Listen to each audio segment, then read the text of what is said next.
नमस्ते दोस्तों, आज हम S7-200 PLC के बारे में कुछ इंपॉर्टेंट और फ्रीक्वेंटली आस्क्ड क्वेश्चंस डिस्कस करेंगे। तो चलिए शुरू करते हैं। What is an S7-200 PLC? Well, it is a compact programmable logic controller from Siemens used for small automation tasks. S7-200 PLC क्या है? यह Siemens कंपनी का एक छोटा और कॉम्पैक्ट प्रोग्रामेबल लॉजिक कंट्रोलर है जो छोटे स्तर की ऑटोमेशन परियोजनाओं के लिए उपयोग किया जाता है। What are the main components of S7-200 PLC? The answer is CPU, power supply, input-output terminals and communication port. S7-200 PLC के मुख्य भाग कौन-कौन से हैं? CPU, power supply, input-output terminals और communication port. Which software is used to program S7-200? The answer is Step 7 MicroWin. S7-200 को programme करने के लिए कौन सा सॉफ्टवेयर उपयोग किया जाता है? स्टेप 7 MicroWin सॉफ्टवेयर का उपयोग किया जाता है। So, what programming languages does the S7-200 support? Well, it's quite versatile and supports ladder logic, instruction list and statement list. In Hindi, we would say S7-200 कौन सी प्रोग्रामिंग लैंग्वेज सपोर्ट करता है? और जवाब है ladder logic, LAD, instruction list, IL और statement list, STL. Now, let's talk about the function of the CPU in the S7-200. The CPU is responsible for processing logic, monitoring input and output, and communicating with other devices. In Hindi, S7-200 में CPU का क्या कार्य होता है? यह logic को process करता है, इनपुट आउटपुट की निगरानी करता है और अन्य डिवाइसों से कम्युनिकेशन करता है। Moving on to the types of memory in the S7-200, there are three main types: RAM, ROM and EEPROM. In Hindi, S7-200 में कौन सी मेमोरी होती है? और जवाब है RAM, ROM और EEPROM. What is the address format in S7-200 PLC? The answer is I for input, Q for output, M for memory, T for timer, C for counter and V for variable memory. S7-200 में address का format क्या होता है?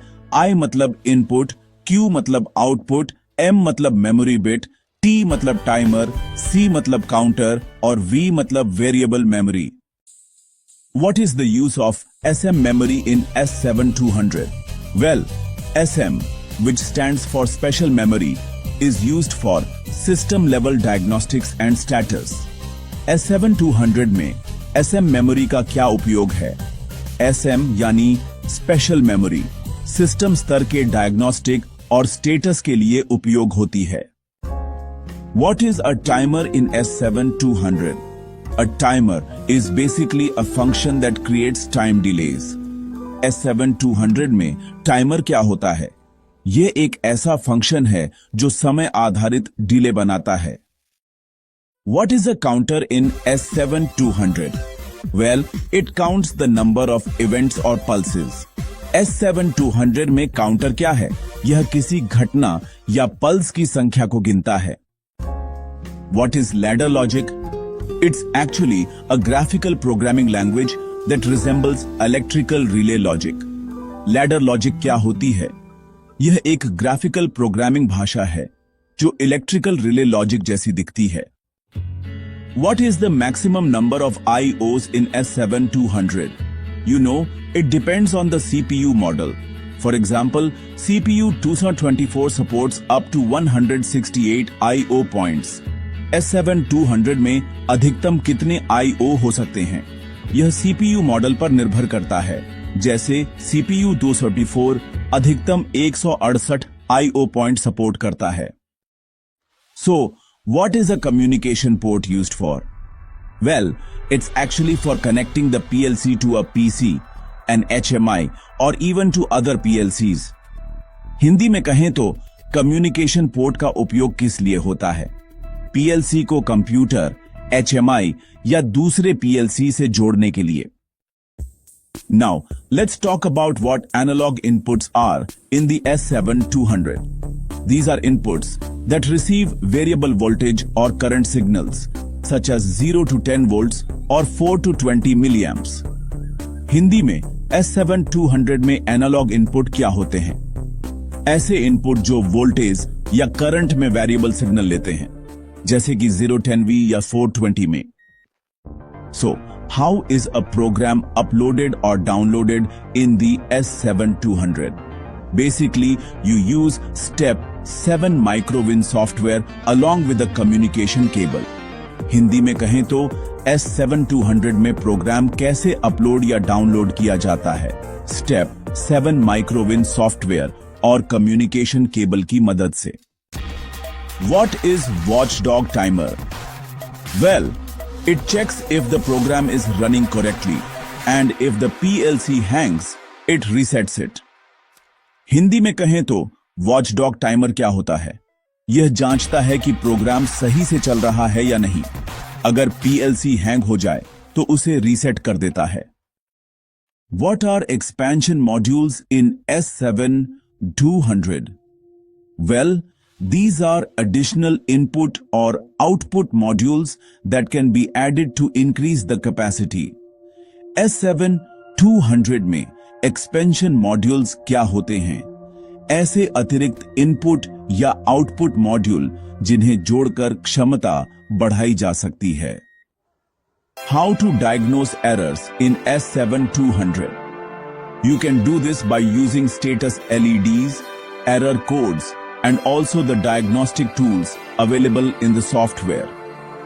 S7-200 में error की पहचान कैसे करें? स्टेटस LED, एरर कोड और सॉफ्टवेयर के डायग्नोस्टिक टूल्स का उपयोग करके। Can S7-200 communicate with SCADA? Yes, it can. Through communication protocols like Modbus RTU. क्या S7-200 SCADA से कम्युनिकेट कर सकता है? हाँ, Modbus RTU जैसे कम्युनिकेशन प्रोटोकॉल के जरिए। What is the use of memory bit or M?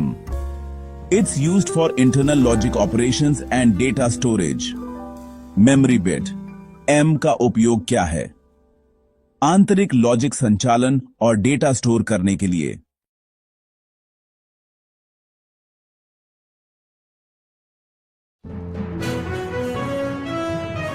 Preventive maintenance क्या होता है? उत्तर, प्रिवेंटिव मेंटेनेंस एक प्लान्ड प्रोसेस है जिसमें मशीन की रेगुलर सफाई, लुब्रिकेशन और इंस्पेक्शन की जाती है ताकि ब्रेकडाउन ना हो।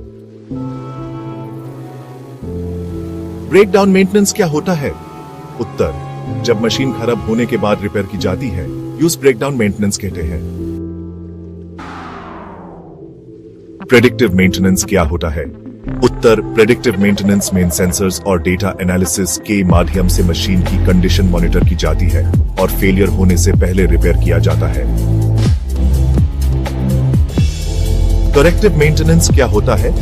उत्तर, जब किसी मशीन में फॉल्ट या एरर मिलता है और उसे तुरंत ठीक किया जाता है तो यूज करेक्टिव मेंटेनेंस कहते हैं। TPM का फुल फॉर्म क्या है? उत्तर, टोटल प्रोडक्टिव मेंटेनेंस। 5S क्या होता है? उत्तर, 5S एक वर्कप्लेस मैनेजमेंट टेक्निक है। Sort, set in order, shine, standardise और सस्टेन। लोटो का फुल फॉर्म क्या है? उत्तर, लॉकआउट एंड टगआउट ये एक सेफ्टी प्रोसीजर है जो मशीन को पावर सोर्स से अलग करता है। मैकेनिकल सील का यूज क्या होता है?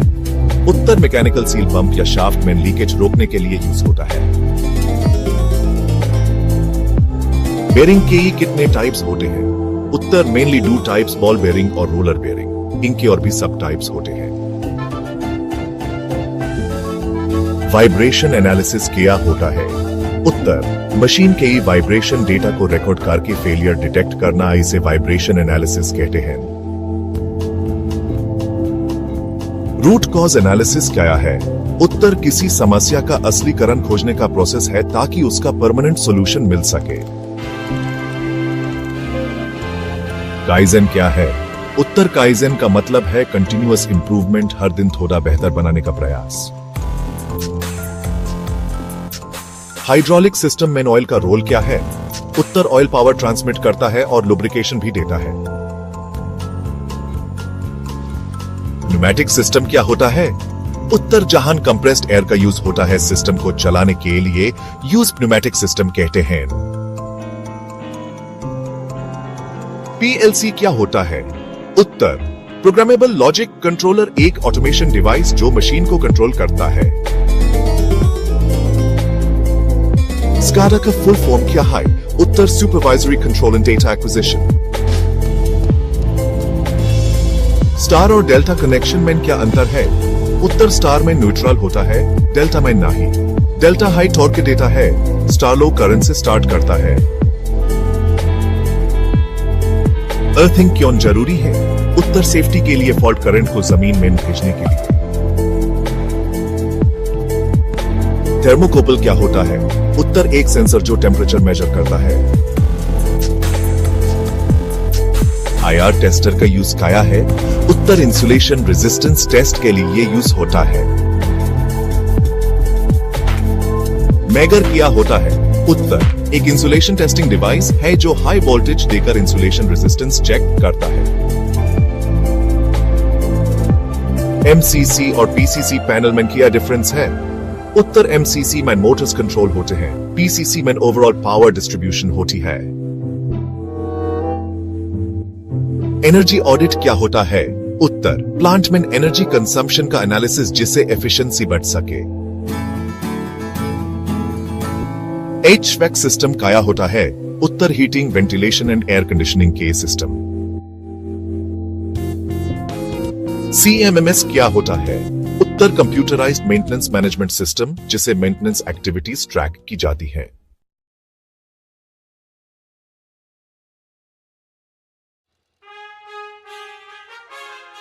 फेनिक्स CNC मशीन मेंटेनेंस से संबंधित 20 महत्वपूर्ण मेंटेनेंस ऑब्जेक्टिव क्वेश्चंस MCQs दिए गए हैं। उनके उत्तरों के साथ विस्तृत हिंदी में विवरण भी दिया गया है। यह क्विज तकनीशियन, इंजीनियर या मेंटेनेंस स्टाफ के लिए उपयोगी है जो फेनिक्स CNC मशीनों पर कार्य करते हैं। 1.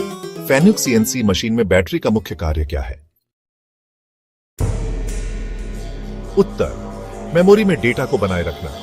विवरण बैटरी फेनिक्स CNC मशीन की मेमोरी जैसे कि पैरामीटर और प्रोग्राम को पावर ऑन ऑफ होने की स्थिति में सुरक्षित रखने के लिए होती है। बैटरी फेल होने पर प्रोग्राम और पैरामीटर डिलीट हो सकते हैं। 2. CNC मशीन में बैटरी बदलते समय क्या सावधानी बरतनी चाहिए? उत्तर मशीन ऑन स्थिति में बैटरी बदलनी चाहिए। विवरण यदि बैटरी मशीन ऑन रहते बदली जाती है तो मेमोरी सपोर्ट मिलता रहता है और डेटा लॉस नहीं होता। 3. फेनिक्स CNC मशीन में कौन सा सॉफ्टवेयर इंटरफेस उपयोग होता है? उत्तर फेनुक PMC और फेनुक सिस्टम पैरामीटर। विवरण PMC लॉजिक और पैरामीटर सेटिंग के लिए फेनुसी का इनबिल्ट इंटरफेस यूज होता है। यदि स्क्रीन पर बैटरी लो अलार्म आता है तो क्या करना चाहिए? उत्तर तुरंत नई बैटरी लगानी चाहिए। यह अलार्म यह दर्शाता है कि बैटरी जल्द ही खराब हो सकती है और डेटा लॉस हो सकता है। किस पैरामीटर से बैकअप लिया जाता है? उत्तर पैरामीटर 9000 से लेकर 9999 तक। विवरण इन पैरामीटर में मशीन के कार्य और प्रोग्राम संरचना की जानकारी होती है। बैकअप नियमित रूप से लेना जरूरी है। 6. CNC मशीन में जेडारेन ऑपरेशन क्या होता है? उत्तर मशीन को होम पोजीशन पर लाना। विवरण जीरो रिटर्न ZRN मशीन को उसके मूल स्थान पर रेफरेंस करने की प्रक्रिया है। फेनिक मशीन में अलार्म्स कैसे क्लियर किए जाते हैं? उत्तर कारण पहचान कर उचित सुधार के बाद रीसेट बटन दबाकर। जब तक त्रुटि का कारण हल नहीं किया जाता, अलार्म क्लियर नहीं होता। सर्वो ड्राइव की खराबी कैसे पहचाने? उत्तर, ड्राइव पर दिखाई देने वाला अलार्म कोड देखकर। विवरण, प्रत्येक ड्राइव पर एक एलईडी डिस्प्ले होता है जो एरर कोड दिखाता है, जिसे मैनुअल से मिलाकर देखा जाता है। 9. फैनक सीएनसी मशीन में कौन सी मेमोरी बैकअप के लिए प्रयोग होती है? उत्तर, SRAM, स्टैटिक आरएम। विवरण, SRAM में पावर सप्लाई रहते डेटा बना रहता है और बैटरी सपोर्ट से पावर ऑन ऑफ में भी सुरक्षित रहता है। 10. सर्वो मोटर की मेंटेनेंस कैसे करें? उत्तर, नियमित रूप से कूलिंग, वायरिंग और कनेक्शन चेक करें। विवरण, गर्मी, ढीले कनेक्शन और वाइब्रेशन से मोटर खराब हो सकती है। 11. मशीन लुब्रिकेशन सिस्टम का क्या कार्य है? उत्तर, मशीन के मूविंग पार्ट्स को चिकनाई देना। विवरण, यदि लुब्रिकेशन नहीं होगा तो स्लाइड और बॉल स्क्रू जल्दी घिस जाएंगे। 12. इनकोडर का कार्य क्या है? उत्तर, मशीन के मूवमेंट की पोजीशन को कंट्रोलर को बताना। विवरण, एनकोडर एक्सेस के मूवमेंट की फीडबैक देता है, जिससे पोजीशनिंग एक्यूरेसी बनी रहती है। 13. स्पिंडल अलार्म आने पर क्या करें?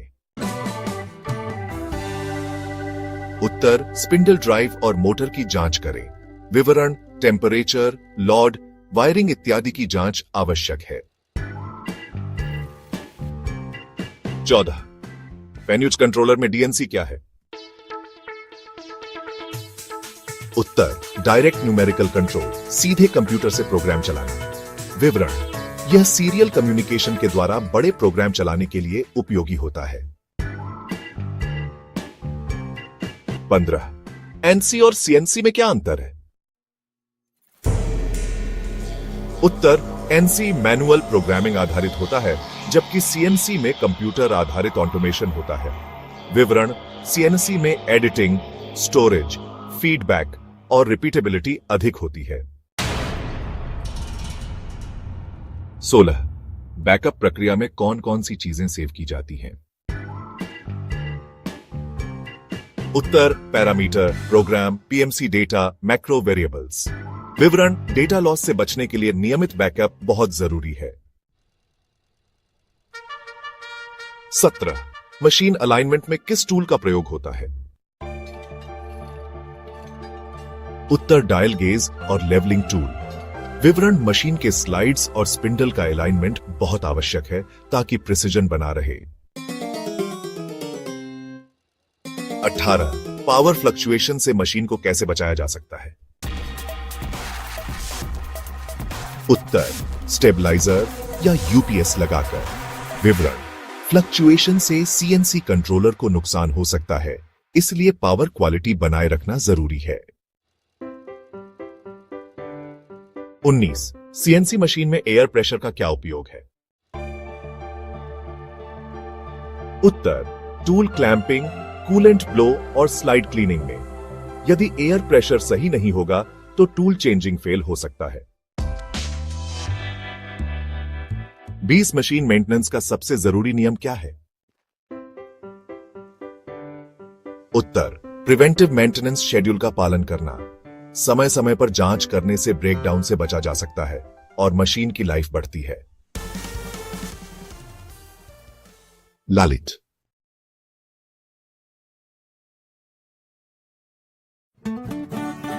नमस्कार दोस्तों, स्वागत है आपका, जहां हम लाते हैं तकनीकी ज्ञान, वो भी आसान हिंदी में। आज के वीडियो में हम बात करेंगे ट्रांसफॉर्मर से जुड़े 20 सबसे महत्वपूर्ण इंटरव्यू सवाल और उनके जवाबों की, जो आईटीआई, डिप्लोमा और इंजीनियरिंग के स्टूडेंट्स और जॉब सीकर्स के लिए बहुत ही जरूरी हैं। तो चलिए शुरू करते हैं।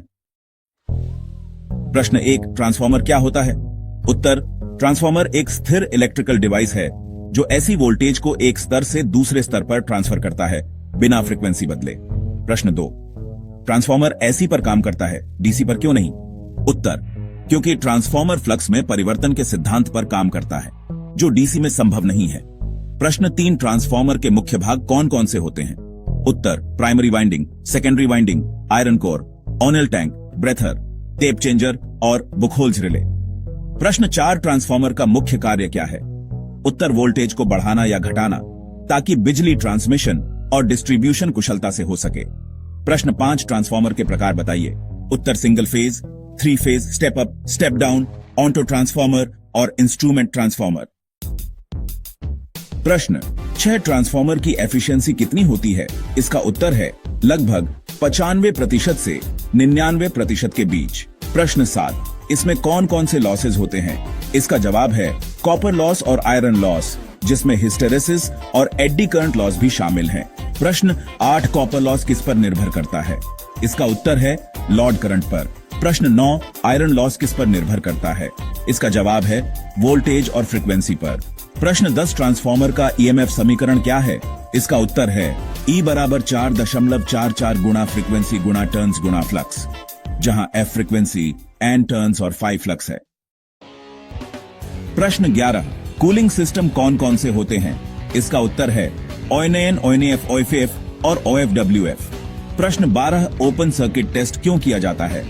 इसका जवाब है नो लोड लॉस और नो लोड करंट जानने के लिए। प्रश्न 13, शॉर्ट सर्किट टेस्ट का उद्देश्य क्या है? इसका उत्तर है कॉपर लॉस और इंपीडेंस पता करने के लिए। प्रश्न 14, ब्रीदर क्या करता है? इसका जवाब है सिलिका जेल की मदद से हवा की नमी सोखकर ट्रांसफॉर्मर को सूखा रखता है। प्रश्न 15, बुकहोल्ज रिले क्या है? इसका उत्तर है गैस जनरेशन या फॉल्ट की स्थिति में अलार्म देने वाला सुरक्षा यंत्र। प्रश्न 16, ओंटो ट्रांसफॉर्मर और सामान्य ट्रांसफॉर्मर में क्या अंतर है? इसका उत्तर है ओंटो ट्रांसफॉर्मर में एक ही वाइंडिंग होती है, जबकि सामान्य में 2। प्रश्न 17, कौन कौन से प्रोटेक्शन सिस्टम उपयोग होते हैं? इसका जवाब है Buchholz relay, overload relay, temperature sensor और डिफरेंशियल प्रोटेक्शन। प्रश्न 18, टेप चेंजर का उपयोग क्यों किया जाता है? इसका उत्तर है आउटपुट वोल्टेज को कंट्रोल करने के लिए। प्रश्न 19, ट्रांसफॉर्मर टेस्टिंग के तरीके क्या हैं? इसका जवाब है megger test, turns ratio test, open और शॉर्ट सर्किट टेस्ट। प्रश्न 20, ट्रांसफॉर्मर फेल क्यों होता है? इसका उत्तर है overloading, insulation fail, short circuit, oil damage और प्रोटेक्शन फेल्योर। तो दोस्तों, ये थे ट्रांसफॉर्मर से जुड़े 20 जरूरी इंटरव्यू सवाल और उनके सरल जवाब। अगर आपको ये वीडियो पसंद आया हो तो कृपया लाइक करें, शेयर करें और सब्सक्राइब भी करें। अगर आप किसी और इलेक्ट्रिकल टॉपिक पर वीडियो चाहते हैं तो कमेंट करके जरूर बताएं। धन्यवाद। मिलते हैं अगले वीडियो में।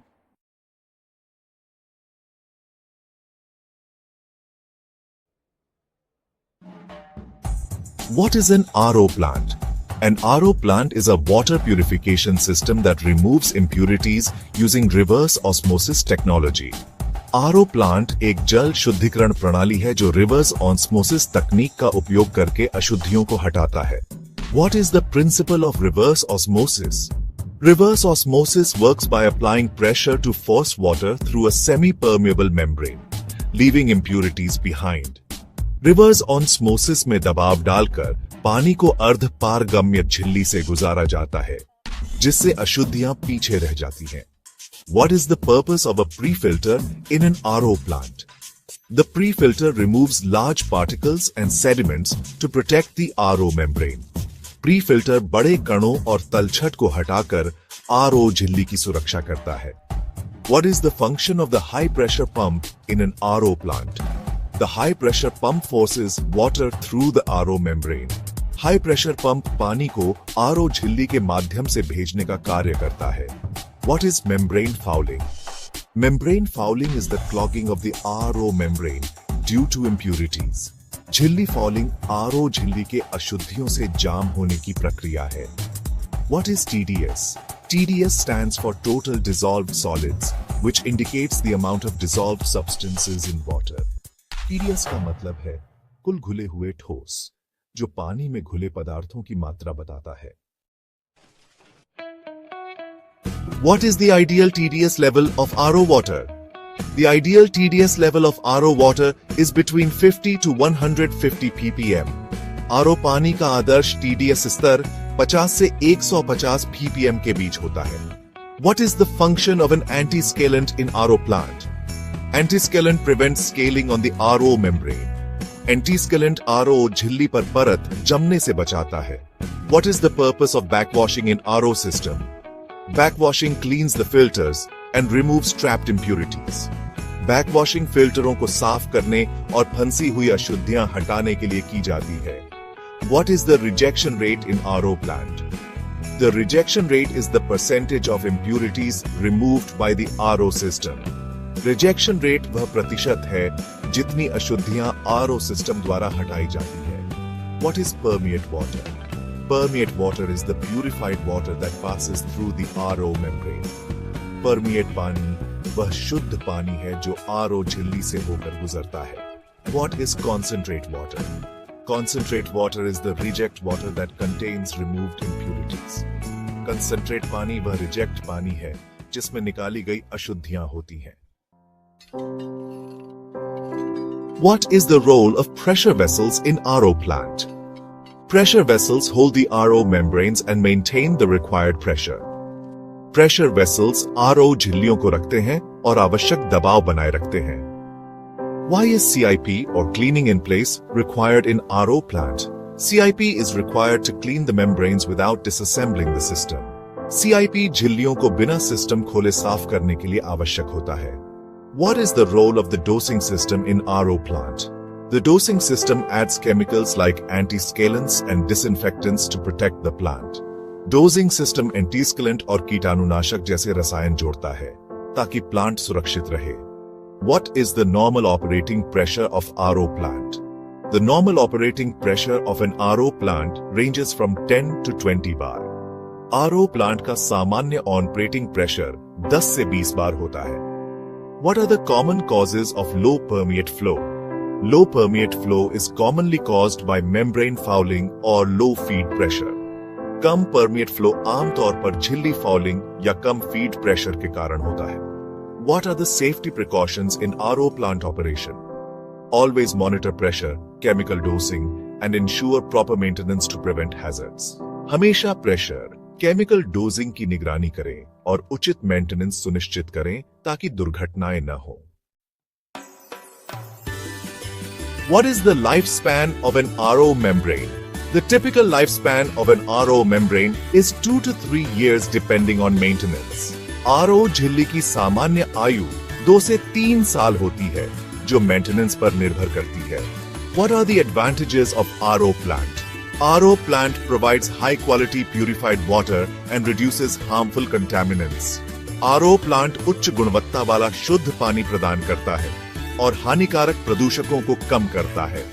RO plant provides high quality purified water and reduces harmful contaminants.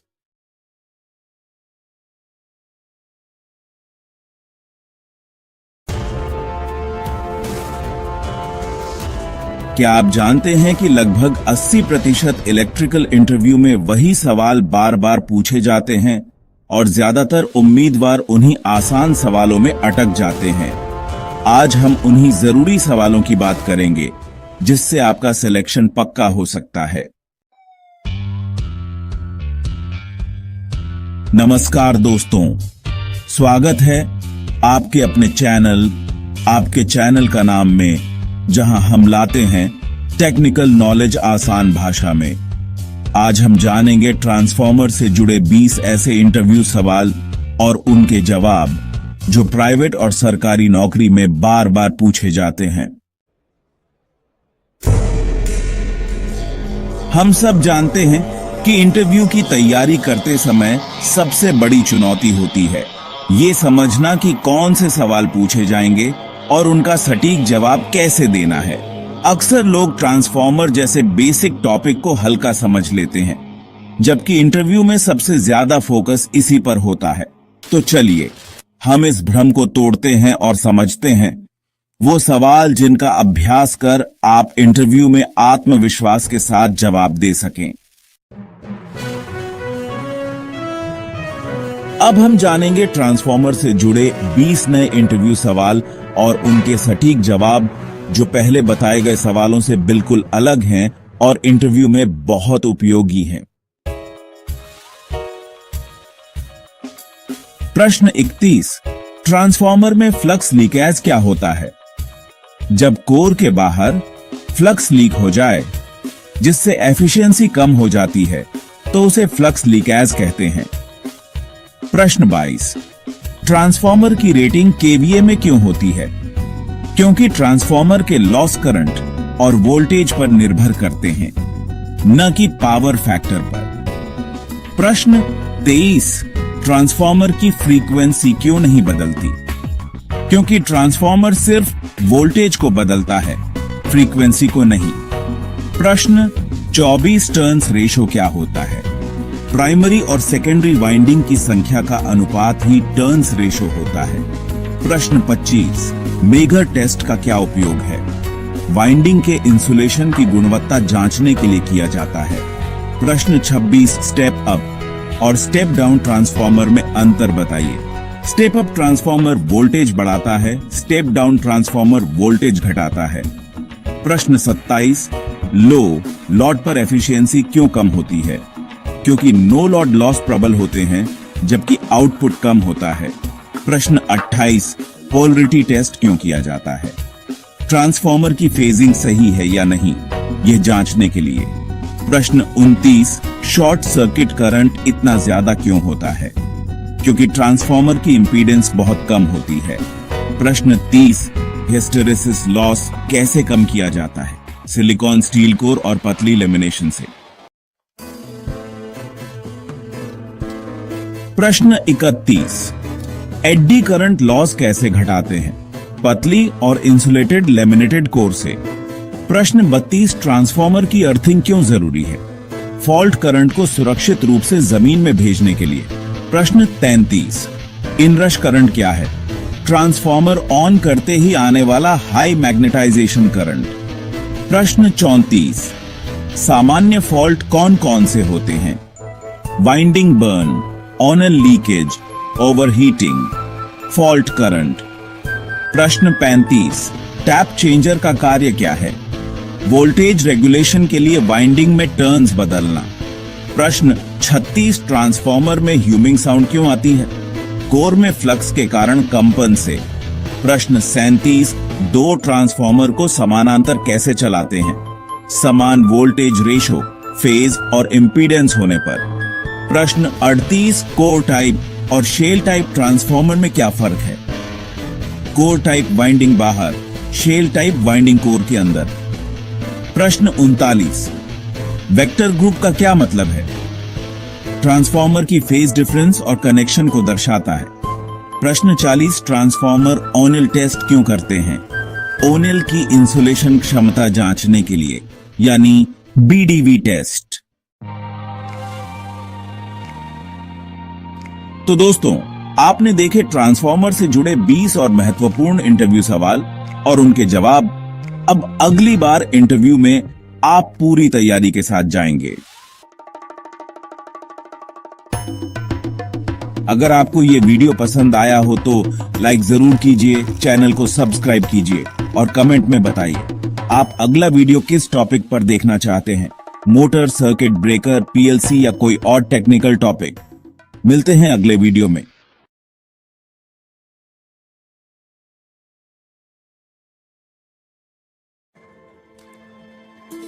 आज हम बात करेंगे पीएलसी प्रोग्रामिंग जॉब इंटरव्यू के सवाल जवाब के बारे में, वो भी हिंदी में और घरेलू उदाहरणों के साथ। चलिए शुरू करते हैं।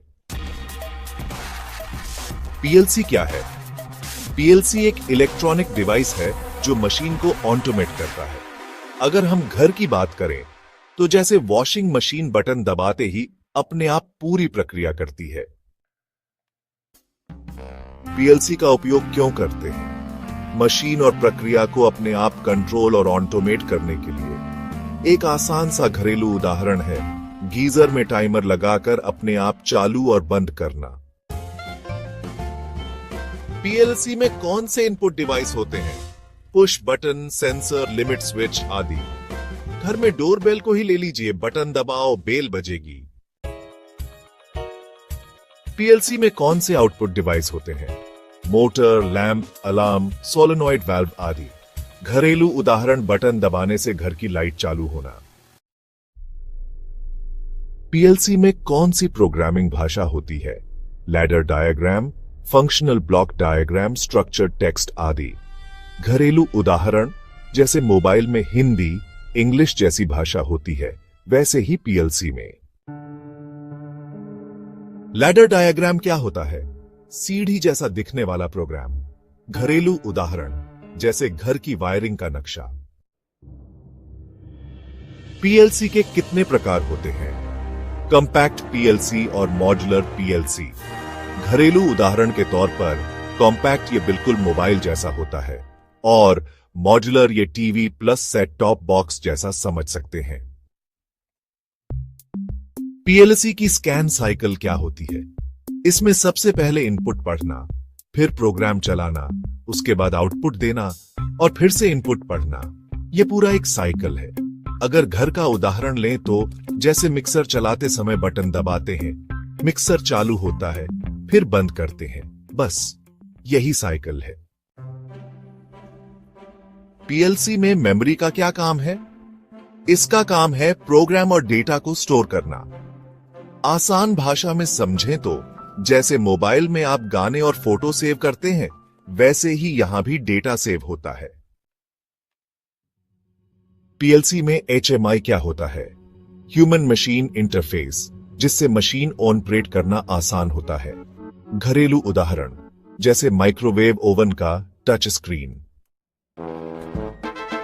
रिले और पीएलसी में क्या अंतर है? रिले सिर्फ ऑन ऑफ करता है, पीएलसी पूरा लॉजिक कंट्रोल करता है।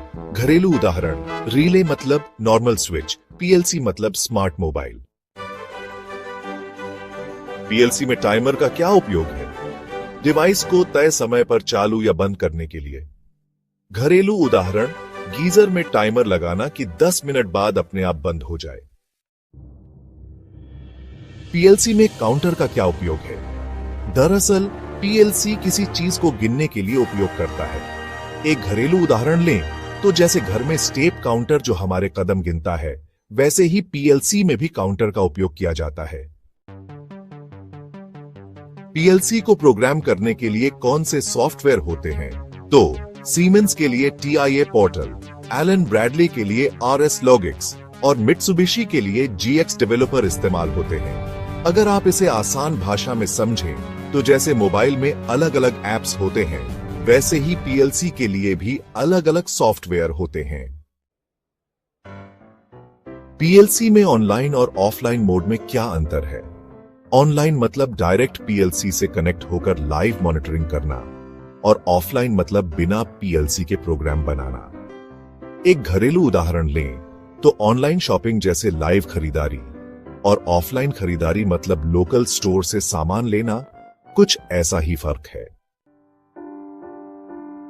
पीएलसी में कौन कौन सी फॉल्ट आती है? Program error, communication error, hardware fault. घरेलू उदाहरण के लिए सोचिए, जैसे मोबाइल में कभी कभी हैंग होना या ऐप बंद हो जाना। पीएलसी में इमरजेंसी स्टॉप क्या होता है? मशीन को तुरंत बंद करने के लिए इमरजेंसी बटन। अगर आसान भाषा में कहें तो जैसे गैस स्टोव का नॉब अचानक बंद करना। पीएलसी के सेफ्टी फंक्शंस क्या होते हैं? Overload protection, emergency stop, interlocks. घरेलू उदाहरण जैसे गीजर में ओवरहीट प्रोटेक्शन अपने आप बंद हो जाता है। एनालॉग और डिजिटल सिग्नल में क्या फर्क है? डिजिटल सिर्फ on off, analogue continuous value. घरेलू उदाहरण स्विच डिजिटल, फैन के रेगुलेटर एनालॉग। पीएलसी का फ्यूचर क्या है? Industry 4.0, IoT, wireless PLC, remote control. घरेलू उदाहरण जैसे आज घर की लाइट मोबाइल से कंट्रोल होती है। अगर आपको यह वीडियो पसंद आया हो तो लाइक, शेयर और ऑटोमेशन मशीन मेंटेनेंस चैनल को सब्सक्राइब करना न भूलें। ऐसे ही आसान उदाहरणों के साथ हम आपके करियर को मजबूत बनाने के लिए हर दिन नया कंटेंट लाते रहेंगे। धन्यवाद।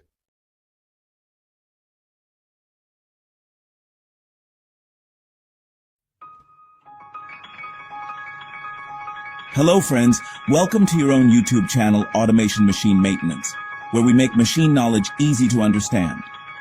Today, we will discuss industrial automation sensors, their types, working principles, and 20 job interview questions and answers. Question 1. What is a sensor? Sensor वह डिवाइस है जो भौतिक परिवर्तन जैसे तापमान, दबाव या स्थिति को महसूस करता है और उसे इलेक्ट्रिकल सिग्नल में बदल देता है. A sensor is a device that detects physical changes like temperature, pressure, or position and converts them into electrical signals. Question 2. How many types of industrial sensors are there? Industrial sensors मुख्यतः 5 प्रकार के होते हैं: proximity, photoelectric, temperature, pressure, or level sensors. Industrial sensors are mainly of 5 types: proximity, photoelectric, temperature, pressure, and level sensors. Question 3. What is a proximity sensor? Proximity sensor बिना संपर्क के किसी वस्तु की उपस्थिति को महसूस करता है. A proximity sensor detects the presence of an object without physical contact. Question 4. How does a photoelectric sensor work? Photoelectric sensor प्रकाश की किरण का उपयोग करके वस्तु का पता लगाता है. A photoelectric sensor detects objects using a light beam. Question 5. What does an inductive proximity sensor do? Inductive sensor धातु वस्तुओं को electromagnetic field के माध्यम से पहचानता है. An inductive sensor detects metal objects using an electromagnetic field. Question 6. What does a capacitive proximity sensor do? Capacitive sensor धातु और गैर धातु दोनों वस्तुओं को कैपेसिटेंस में बदलाव के माध्यम से पहचानता है. A capacitive sensor detects both metal and non-metal objects through changes in capacitance. Question 7. What is a temperature sensor? Temperature sensor तापमान को मापता है और उसे इलेक्ट्रिकल सिग्नल में बदलता है. A temperature sensor measures temperature and converts it into an electrical signal. Question 8. How does a pressure sensor work? Pressure sensor दबाव में बदलाव को महसूस करता है और उसे इलेक्ट्रिकल सिग्नल में बदल देता है. A pressure sensor senses pressure changes and converts them into electrical signals. Question 9. What is a level sensor? Level sensor tank में तरल, पाउडर या ठोस पदार्थ के स्तर को मापता है.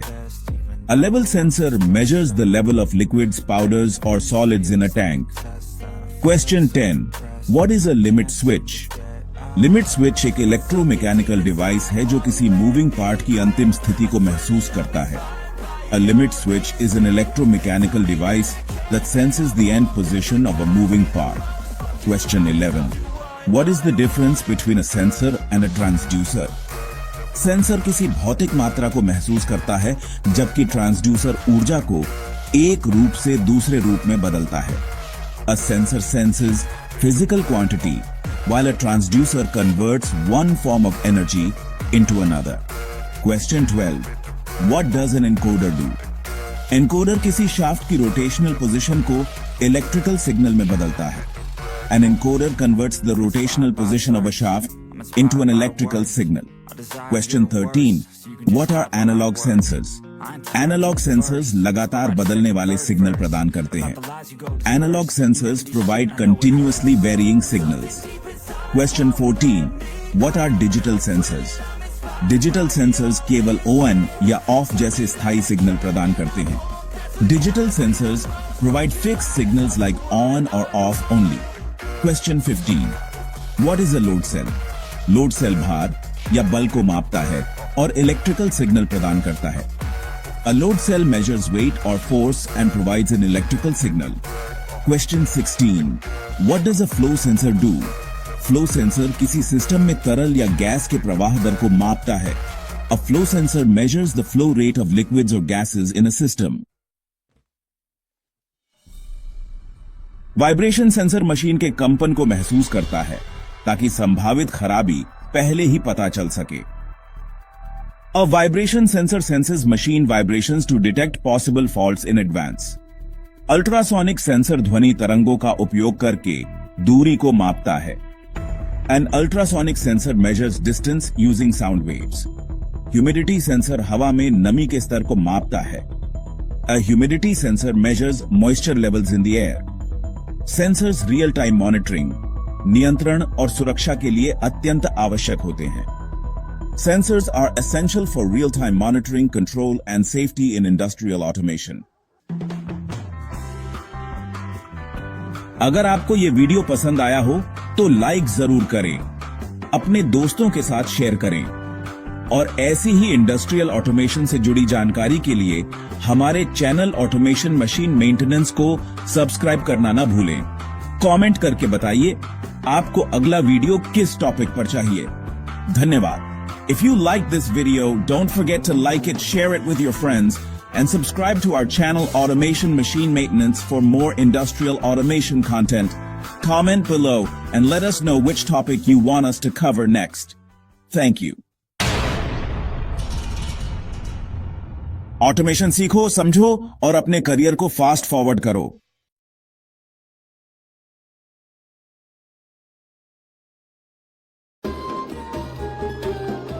क्या आप VFD यानी वेरिएबल फ्रीक्वेंसी ड्राइव से जुड़े इंटरव्यू की तैयारी कर रहे हैं? क्या आप जानते हैं कि VFD के बेसिक सवाल इंटरव्यू में सबसे ज्यादा पूछे जाते हैं? तो दोस्तों, आज मैं आपको VFD से जुड़े 20 जरूरी इंटरव्यू सवाल और उनके आसान जवाब हिंदी में बताने वाला हूं। वीडियो को अंत तक जरूर देखिए क्योंकि ये आपके करियर के लिए बहुत फायदेमंद हो सकता है। नमस्कार दोस्तों, आपका स्वागत है आपके अपने चैनल ऑटोमेशन मशीन मेंटेनेंस में। यहां हम आपको मशीन मेंटेनेंस, ऑटोमेशन और इंडस्ट्री से जुड़े इंटरव्यू की पूरी तैयारी हिंदी में करवाते हैं। तो चलिए दोस्तों, बिना देर किए शुरू करते हैं आज का वीडियो। क्वेश्चन 1, VFD क्या होता है? आंसर, VFD यानी वेरिएबल फ्रीक्वेंसी ड्राइव एक ऐसा डिवाइस है जो ऐसी मोटर की स्पीड और टॉर्क को कंट्रोल करता है। क्वेश्चन 2, VFD का मुख्य कार्य क्या है? आंसर, VFD मोटर की स्पीड, दिशा और टॉर्क को कंट्रोल करता है और साथ ही एनर्जी की बचत करता है। क्वेश्चन 3, VFD के मुख्य भाग कौन कौन से होते हैं?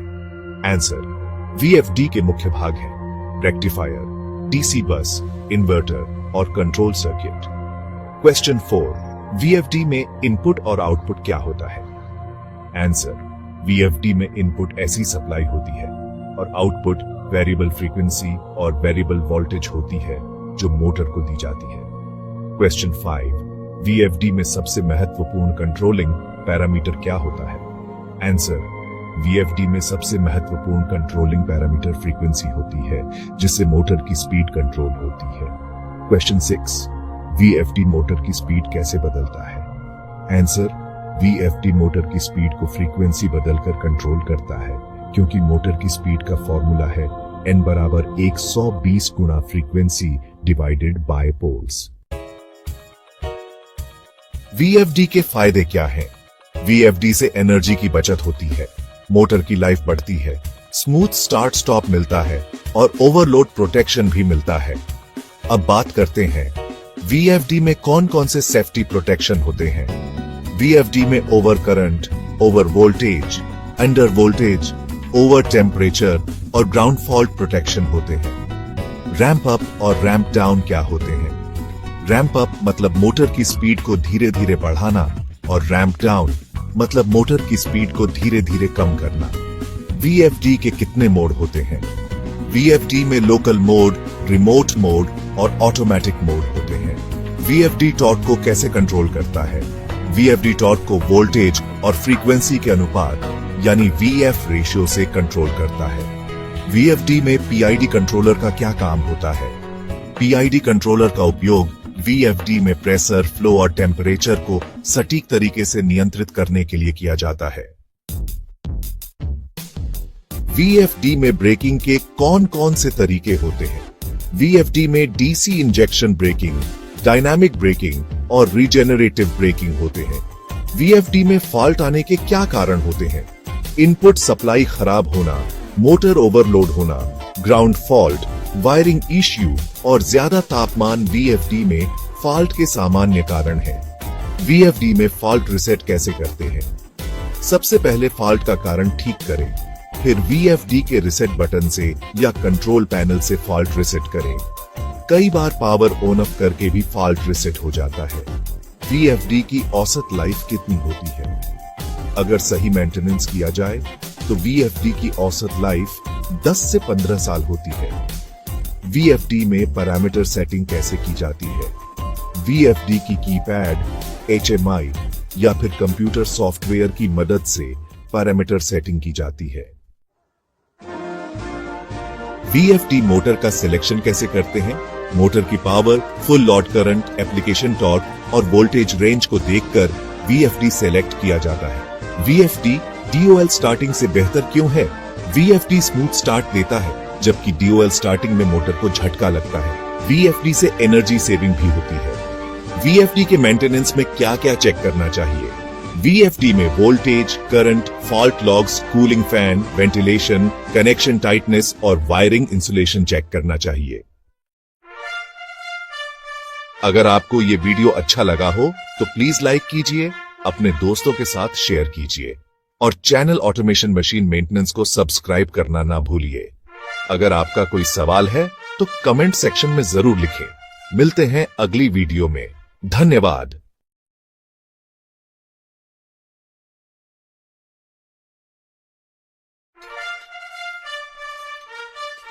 क्या आप जानते हैं 80% इंटरव्यू में स्क्रू कंप्रेसर से जुड़े बेसिक सवाल ही बार बार पूछे जाते हैं। अगर आपने इंगरसोल रैंड कंप्रेसर को सही से समझ लिया तो आपके सिलेक्शन के चांसेस बहुत ज्यादा बढ़ जाते हैं। नमस्कार दोस्तों, स्वागत है आपके अपने YouTube channel automation machine maintenance में। यहां आपको मिलती है इंडस्ट्रियल मशीन्स, ऑटोमेशन सिस्टम्स और मेंटेनेंस से जुड़ी पूरी जानकारी, वो भी बिल्कुल आसान भाषा में। आज हम जानने वाले हैं IR एयर स्क्रू कंप्रेसर से जुड़े 20 सबसे जरूरी job interview questions and answers Hindi में, वो भी आसान उदाहरणों के साथ। तो चलिए शुरू करते हैं। IR एयर स्क्रू कंप्रेसर क्या है? IR एयर स्क्रू कंप्रेसर एक रोटरी स्क्रू कंप्रेसर है जो लगातार कंप्रेस्ड एयर देता है और इंडस्ट्रीज में प्नूमेटिक मशीन्स को चलाने के लिए उपयोग होता है। जैसे बड़ी फैक्ट्रियों में लगातार एयर टूल्स और मशीन्स को हवा चाहिए होती है। IR कंप्रेसर के मुख्य हिस्से कौन कौन से होते हैं? Air and, oil separator, after cooler, XE controller, motor. जैसे कार में इंजन, रेडिएटर और डैशबोर्ड मुख्य होते हैं। अब सवाल आता है कि IR कंप्रेसर में XE सीरीज कंट्रोलर क्या करता है? देखिए, XE कंट्रोलर कंप्रेसर के सभी पैरामीटर्स जैसे प्रेशर, टेम्परेचर, ऑयल लेवल को लगातार मॉनिटर और कंट्रोल करता है। यह बिल्कुल वैसे ही है जैसे आपके स्मार्टफोन में बैटरी, स्टोरेज और टेम्परेचर स्टेटस दिखाई देता है। अब बात करते हैं कि IR कंप्रेसर में ऑयल इंजेक्शन का क्या काम है। दरअसल ऑयल रोटर्स को लुब्रिकेशन, कूलिंग और सीलिंग देने का काम करता है। ये कुछ वैसे ही है जैसे बाइक के इंजन में ऑयल डाला जाता है ताकि फ्रिक्शन कम हो सके। चलिए अब जानते हैं कि IR कंप्रेसर में लोड और अनलोड मोड क्या होता है।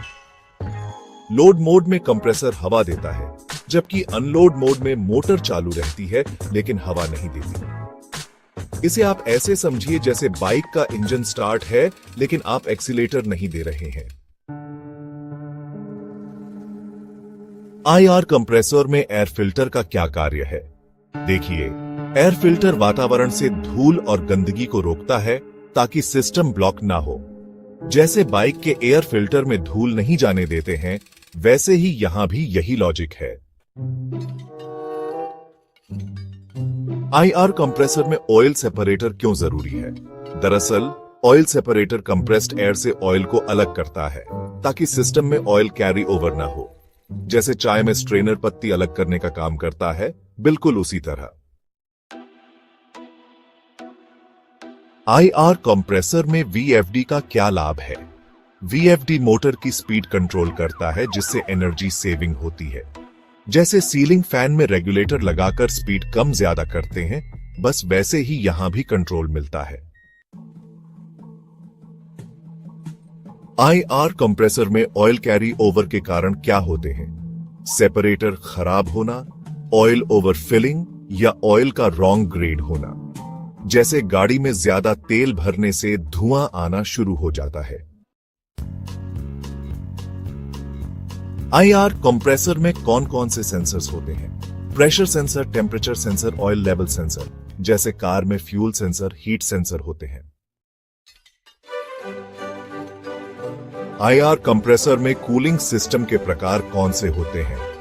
एयर कूल्ड और वाटर कूल्ड दोनों प्रकार होते हैं। जैसे बाइक में एयर कूल्ड और कार में वाटर कूल्ड सिस्टम होता है। IR कंप्रेसर में इमरजेंसी स्टॉप का क्या कार्य है? इमरजेंसी स्टॉप दबाने पर कंप्रेसर तुरंत बंद हो जाता है। जैसे लिफ्ट में इमरजेंसी स्टॉप दबाने से लिफ्ट तुरंत रुक जाती है। IR कंप्रेसर में प्रिवेंटिव मेंटेनेंस क्या है? समय समय पर एयर फिल्टर, ऑयल सेपरेटर और ऑयल लेवल की जांच करना। जैसे बाइक की सर्विसिंग हर 3000 किलोमीटर पर होती है। IR कंप्रेसर में ट्रिप कंडीशंस क्या होती है? हाई टेम्परेचर, हाई प्रेशर, लो ऑयल लेवल। जैसे गाड़ी में ओवरहीटिंग होने पर वार्निंग लाइट जलती है।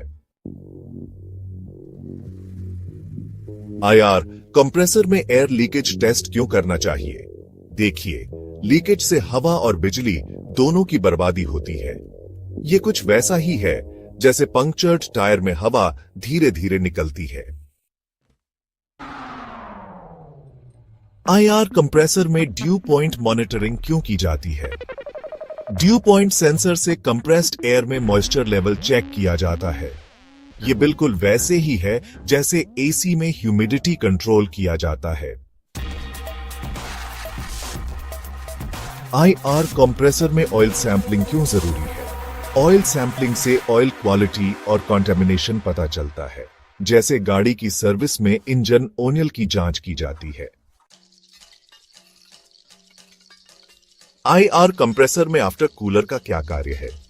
देखिए, आफ्टर कूलर कंप्रेस्ड एयर को ठंडा करता है और मॉइस्चर को कंडेंस करता है। जैसे फ्रिज में अगर आप गर्म पानी रखते हैं तो वो धीरे धीरे ठंडा हो जाता है, बस वैसे ही। IR कंप्रेसर में पावर कंजम्पशन कैसे कम किया जा सकता है? VFD का सही उपयोग, एयर लीकेज कम करना और रेगुलर प्रिवेंटिव मेंटेनेंस करना, ये सबसे अच्छे तरीके हैं। जैसे एनर्जी सेवर बल्ब्स लगाकर घर में बिजली बचाते हैं, वैसे ही ये उपाय कंप्रेसर में एनर्जी बचाने में मदद करते हैं। IR कंप्रेसर में XE कंट्रोलर अलार्म्स क्यों आते हैं? High discharge temperature, low oil pressure, high pressure trip जैसी समस्याओं के कारण अलार्म्स आते हैं। ठीक वैसे ही जैसे कार में चेक इंजन लाइट जलना किसी खराबी का संकेत देता है। तो दोस्तों, आज आपने सीखा IR स्क्रू कंप्रेसर के 20 सबसे जरूरी job interview questions and answers, वो भी आसान उदाहरणों के साथ। अगर आप इन सवालों को ध्यान से याद कर लें तो कंप्रेसर मेंटेनेंस के किसी भी इंटरव्यू में आप सिलेक्शन के बहुत करीब होंगे। अगर आपको यह वीडियो पसंद आया हो तो इसे लाइक करें, अपने दोस्तों के साथ शेयर करें और ऑटोमेशन मशीन मेंटेनेंस चैनल को सब्सक्राइब करना न भूलें। ऐसी ही इंडस्ट्रियल मेंटेनेंस से जुड़ी प्रैक्टिकल वीडियोस के लिए हमारे साथ जुड़े रहिए। मिलते हैं अगली वीडियो में। धन्यवाद।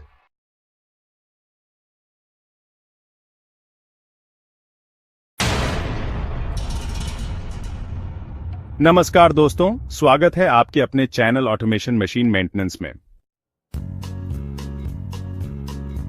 आज हम सीखने जा रहे हैं एयर सर्किट ब्रेकर यानी ACB के बारे में।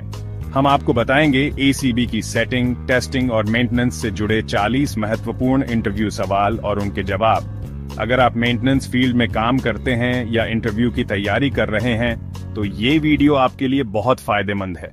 तो आइए शुरू करते हैं। एसीबी सेटिंग से जुड़े सवाल जवाब। एसीबी में कौन कौन सी सेटिंग्स होती है? एसीबी में ओवर करंट, शॉर्ट सर्किट, अर्थ फॉल्ट और टाइम डिले सेटिंग्स होती है। लॉन्ग टाइम सेटिंग क्या होती है? ये सेटिंग ओवरलोड करंट के लिए होती है जो समय के साथ सर्किट को ट्रिप करती है। शॉर्ट टाइम सेटिंग क्या होती है? ये शॉर्ट सर्किट करंट के लिए थोड़ी देर बाद ट्रिप करने की सेटिंग होती है। इंस्टेंटेनियस सेटिंग क्या होती है? जब करंट तय सीमा से तुरंत ज्यादा हो तो यह तुरंत ट्रिप करती है। अर्थ फॉल्ट सेटिंग का मतलब क्या है? जब अर्थ फॉल्ट करंट लिमिट से ज्यादा होता है तो यह एसीबी को ट्रिप कराती है। एडजस्टेबल ट्रिप यूनिट क्या होता है? यह एक ऐसा यूनिट है जिसमें करंट और टाइम के अनुसार सेटिंग बदली जा सकती है। एसीबी में टाइम डिले क्यों जरूरी है? ताकि छोटी छोटी फॉल्ट्स को नजरअंदाज किया जा सके और अनावश्यक ट्रिपिंग रोकी जा सके। करंट रेटिंग सिलेक्टर क्या है? यह एसीबी की करंट लिमिट को सेट करने का काम करता है। न्यूट्रल प्रोटेक्शन सेटिंग कब जरूरी है? जब सिस्टम में न्यूट्रल फॉल्ट की संभावना हो। एसीबी की सेटिंग कैसे की जाती है? मैन्युअली ट्रिप यूनिट के नॉब्स या डिजिटल डिस्प्ले से। तो चलिए अब हम एसीबी टेस्टिंग से जुड़े कुछ सवाल जवाब पर बात करेंगे। एसीबी की टेस्टिंग क्यों करते हैं? सुरक्षा और सही ट्रिपिंग सुनिश्चित करने के लिए। प्राइमरी इंजेक्शन टेस्ट क्या है? इसमें एसीबी के मुख्य करंट पार्ट में करंट डालकर ट्रिपिंग टाइम चेक करते हैं। सेकेंडरी इंजेक्शन टेस्ट क्या है? इसमें ट्रिप यूनिट को सिग्नल देकर ट्रिपिंग चेक करते हैं। कॉन्टैक्ट रेजिस्टेंस टेस्ट क्यों करते हैं?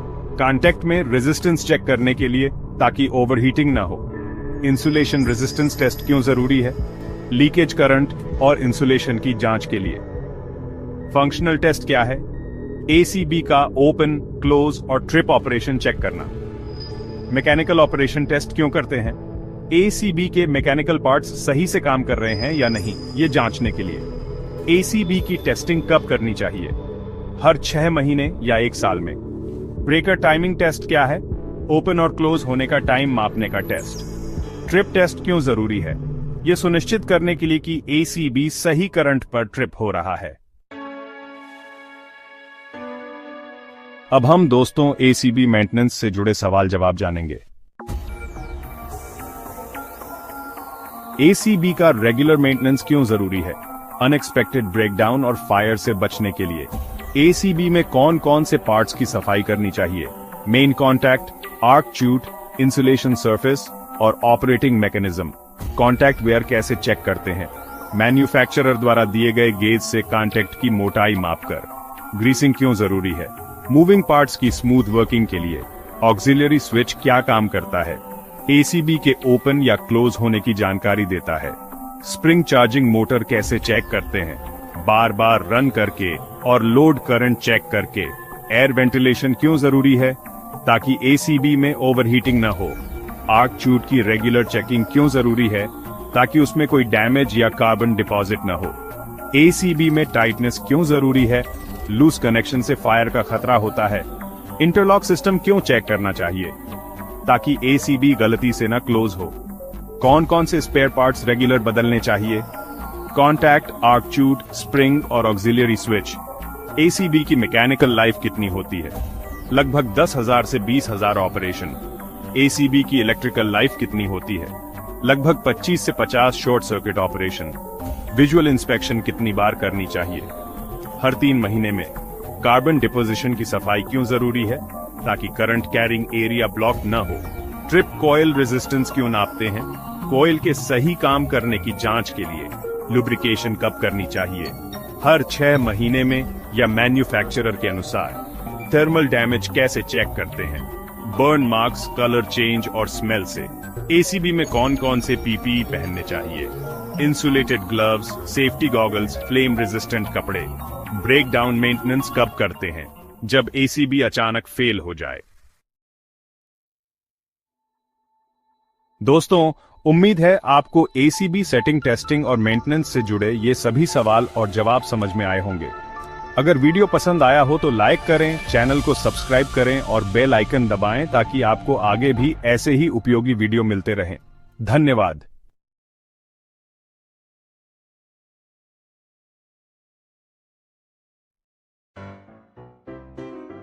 नमस्कार दोस्तों, आपका स्वागत है हमारे YouTube channel automation machine maintenance में। आज हम सीखेंगे पावर फैक्टर से जुड़े 40 सबसे महत्वपूर्ण इंटरव्यू सवाल और उनके आसान से जवाब, वो भी घरेलू उदाहरण के साथ। अगर आप किसी इलेक्ट्रिकल या मेंटेनेंस फील्ड में नौकरी की तैयारी कर रहे हैं तो ये वीडियो आपके लिए बहुत ही फायदेमंद है। चलिए बिना देरी किए शुरू करते हैं। क्वेश्चन 1, पावर फैक्टर क्या होता है? पावर फैक्टर असल में उस शक्ति का अनुपात है जो उपयोग में आती है और जो पूरी सप्लाई दी जाती है। घरेलू उदाहरण, जैसे आपके घर में बल्ब जलता है तो जो रोशनी मिलती है वो उपयोगी शक्ति है और जो पूरी सप्लाई दी जा रही है वो कुल शक्ति है। क्वेश्चन 2, पावर फैक्टर का फॉर्मूला क्या है? पावर फैक्टर बराबर है रियल पावर विभाजित एपरेंट पावर से। एग्जाम्पल, बल्ब को जितनी ऊर्जा चाहिए और सप्लाई से जितनी दी जा रही है उनका अनुपात। क्वेश्चन 3, पावर फैक्टर का आदर्श मान क्या होता है? आदर्श पावर फैक्टर 1 होता है। एग्जाम्पल, जैसे गाड़ी बिल्कुल सीधे रास्ते पर बिना किसी रुकावट के चल रही हो। क्वेश्चन 4, लो पावर फैक्टर से क्या नुकसान होता है? अधिक बिल, अधिक करंट और मशीनों पर अधिक लोड। एग्जाम्पल, जैसे पाइप में गंदगी आ जाए तो पानी दबाव से बहता है, वैसे ही सिस्टम पर जोर पड़ता है। क्वेश्चन 5, कैपेसिटर पावर फैक्टर कैसे सुधारता है? कैपेसिटर रिएक्टिव पावर को कम करता है जिससे पावर फैक्टर सुधरता है। एग्जाम्पल, जैसे बाइक का बैलेंस सही करने के लिए झुकते हैं, वैसे ही कैपेसिटर सिस्टम को बैलेंस करता है। क्वेश्चन 6, इंडक्टिव लोड का पावर फैक्टर कैसा होता है? लैगिंग पावर फैक्टर होता है। एग्जाम्पल, जैसे आपके घर का पंखा। क्वेश्चन 7, रेजिस्टिव लोड का पावर फैक्टर कैसा होता है? यूनिटी यानी एक। एग्जाम्पल, जैसे इलेक्ट्रिक आयरन या हीटर। क्वेश्चन 8, पावर फैक्टर सुधारने के तरीके। कैपेसिटर बैंक लगाना, ऑटोमेटिक पावर फैक्टर कंट्रोलर यानी APFC। क्वेश्चन 9, KVR क्या होता है? रिएक्टिव पावर, जो केवल सिस्टम को बैलेंस करने में लगती है। एग्जाम्पल, बाइक का संतुलन बनाना। क्वेश्चन 10, रियल पावर क्या है? जो बिजली सच में उपयोग होती है। एग्जाम्पल, बल्ब की रोशनी। क्वेश्चन 11, अपेरेंट पावर क्या है? जो टोटल सप्लाई है। एग्जाम्पल, मीटर में दिखने वाली पूरी खपत। क्वेश्चन 12, रिएक्टिव पावर क्या है? जो चुंबकीय क्षेत्र बनाने में लगती है। एग्जाम्पल, जैसे पंखा स्टार्ट करने के समय की अतिरिक्त शक्ति। क्वेश्चन 13, लैगिंग पावर फैक्टर क्या होता है? जब करंट वोल्टेज से पीछे हो। क्वेश्चन 14, लीडिंग पावर फैक्टर क्या होता है? जब करंट वोल्टेज से आगे हो। Example, capacitor load. Question 15, unity power factor क्यों जरूरी है? बिजली का पूरा उपयोग होता है, कोई बर्बादी नहीं। एग्जाम्पल, जैसे शॉर्टकट रास्ते से जाना। क्वेश्चन 16, बिजली कंपनियां लो पावर फैक्टर पर पेनाल्टी क्यों लगाती हैं? क्योंकि डिस्ट्रीब्यूशन पर लॉड बढ़ जाता है। क्वेश्चन 17, घर में पावर फैक्टर कैसे मापते हैं? डिजिटल एनर्जी मीटर से। क्वेश्चन 18, पावर फैक्टर सुधारने के फायदे। कम बिल, कम करंट, लंबे समय तक मशीनों की सुरक्षा। क्वेश्चन 19, लो पावर फैक्टर किन लोड में ज्यादा होता है? इंडक्टिव लोड जैसे AC, फ्रिज, पंखा। क्वेश्चन 20, कौन से लोड पावर फैक्टर अच्छा रखते हैं? रेजिस्टिव लोड जैसे बल्ब, हीटर। चलिए अब अगले सवालों की तरफ बढ़ते हैं। तो 21वां सवाल है, पावर फैक्टर को सुधारने के लिए कौन कौन से तरीके अपनाए जा सकते हैं? मान लीजिए, जैसे घर में अगर बिजली का बिल ज्यादा आ रहा है तो आप पुराने बल्ब बदलकर LED लगा लेते हैं, वैसे ही इंडस्ट्री में कैपेसिटर बैंक्स लगाकर पावर फैक्टर सुधारा जा सकता है। अब 22वां सवाल, लो पावर फैक्टर से क्या नुकसान होते हैं? देखिए, जैसे घर में अगर पानी की टंकी में लीकेज हो जाए तो पानी बर्बाद होता है, वैसे ही लो पावर फैक्टर से बिजली बर्बाद होती है और बिल भी ज्यादा आता है। 23वां सवाल, पावर फैक्टर मीटर क्या है और इसका इस्तेमाल कहाँ होता है?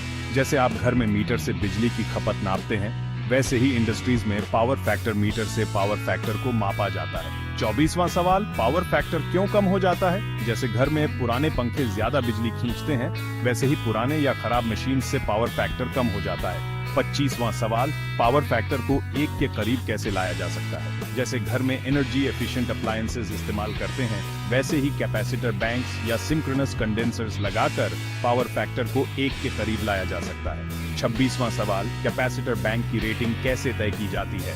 जैसे घर में इन्वर्टर खरीदते वक्त उसकी कैपेसिटी देखते हैं, वैसे ही कैपेसिटर बैंक की रेटिंग लोड के हिसाब से तय की जाती है। 27वां सवाल, पावर फैक्टर पेनल्टी क्या है? जैसे अगर आप समय पर बिजली का बिल नहीं भरते तो पेनल्टी लगती है, वैसे ही इंडस्ट्री में लो पावर फैक्टर पर बिजली कंपनी पेनल्टी लगाती है। 28वां सवाल, पावर फैक्टर इंप्रूवमेंट डिवाइसेस कौन कौन से हैं? जैसे घर में वोल्टेज स्टेबलाइजर, वैसे ही इंडस्ट्री में कैपेसिटर, सिंक्रोनस कंडेंसर और phase advancers power factor improvement devices हैं। 29वां सवाल, सिंक्रोनस कंडेंसर क्या है? जैसे घर में स्टेबलाइजर वोल्टेज को बैलेंस करता है, वैसे ही सिंक्रोनस कंडेंसर पावर फैक्टर को इंप्रूव करता है। 30वां सवाल, पावर फैक्टर करेक्शन के फायदे क्या हैं? जैसे एनर्जी सेविंग बल्ब से बिजली बचती है, वैसे ही पावर फैक्टर करेक्शन से बिजली की बचत होती है, लॉसेस कम होते हैं और बिल भी कम आता है। 31वां सवाल, पावर फैक्टर और एफिशिएंसी में क्या संबंध है? जैसे घर में एफिशिएंट अप्लायंस से बिजली बचती है, वैसे ही अच्छा पावर फैक्टर एफिशिएंसी को बढ़ाता है। 32वां सवाल, लीडिंग और लैगिंग पावर फैक्टर क्या होता है? जैसे गाड़ी आगे या पीछे चल सकती है, वैसे ही पावर फैक्टर लीडिंग या लैगिंग हो सकता है डिपेंडिंग ऑन लोड। 33वां सवाल, पावर फैक्टर जीरो कब होता है? जैसे अगर कोई अप्लायंस बंद हो तो करंट फ्लो नहीं होता, वैसे ही प्योरली इंडक्टिव या कैपेसिटिव लोड पर पावर फैक्टर जीरो हो जाता है। 34वां सवाल, यूनिटी पावर फैक्टर का क्या मतलब है?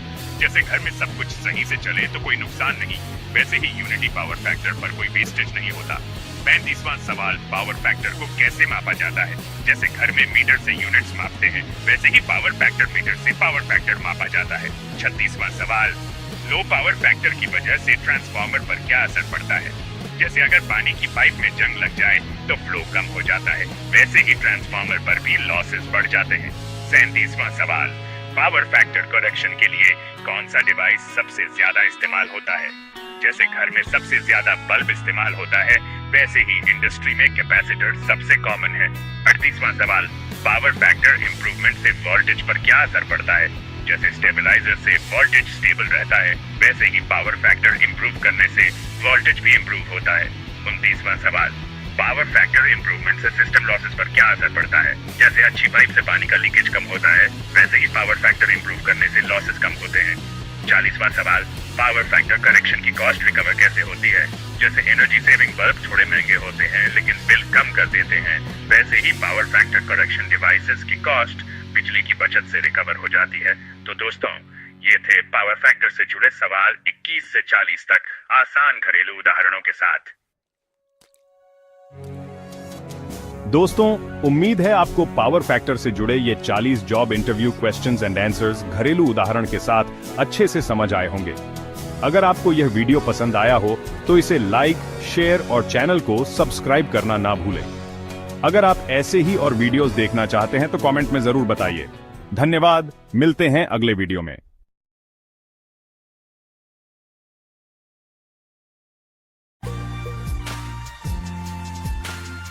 नमस्कार दोस्तों, स्वागत है आपके अपने चैनल ऑटोमेशन मशीन मेंटेनेंस में। आज हम बात करेंगे एकरा पेस्ट प्रिंटर मेंटेनेंस से जुड़े 40 इंपॉर्टेंट जॉब इंटरव्यू क्वेश्चंस और उनके सिंपल और प्रैक्टिकल आंसर्स के बारे में। तो चलिए बिना देरी के शुरू करते हैं।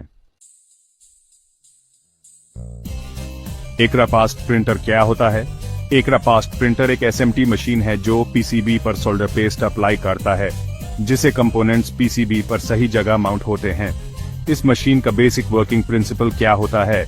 इसमें स्टेंसिल और स्क्वीजी के माध्यम से सोल्डर पेस्ट पीसीबी पर यूनिफॉर्म अप्लाई होता है। डेली मेंटेनेंस में क्या क्या करते हैं? डेली मशीन की सफाई, स्क्वीजी और स्टेंसिल की चेकिंग और वैक्यूम सिस्टम का इंस्पेक्शन किया जाता है। स्क्वीजी की कंडीशन कैसे चेक करते हैं? स्क्वीजी की एज स्ट्रेट होनी चाहिए। डैमेज होने पर सोल्डर पेस्ट गलत प्रिंट होता है।